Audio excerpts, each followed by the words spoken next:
আজ আমি তোমাদের সাথে একটা ম্যাজিক দেখাবো। তো তোমরা ছোটোবেলায় এইটা নিয়ে কে কে খেলিছো বলো তো? আমি আসলে নাম জানি না, নাম বলতে পারবো না। ছোটোবেলায় অনেক অনেক খেলা হয়েছে, তাই ভাবলাম যে তোমাদের সঙ্গে একটু দেখাই যে তোমরা কে কে ছোটোবেলায় এমন খেলা খেলিছো। তো চলো ম্যাজিক দেখতে হবে, তার আগে এরকম পাকা পাকা এই ফলগুলো তুলে নিতে হবে ওই গাছ থেকে।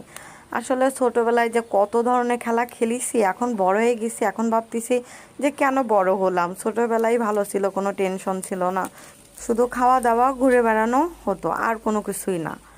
যাই হোক, এই যে ম্যাজিক এখন শুরু করা হবে। তো এই যে জল নিলাম 1 মগ, তো এর ভিতরে এখন এগুলো দিয়ে দেওয়া হবে, আর এই দেখো কি হয়। ম্যাজিক সুন্দর না বলো?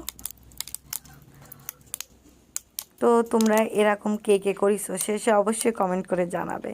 ছোট থাকতে আমরা আসলে এগুলো সব পুকুরে ফেলতাম আর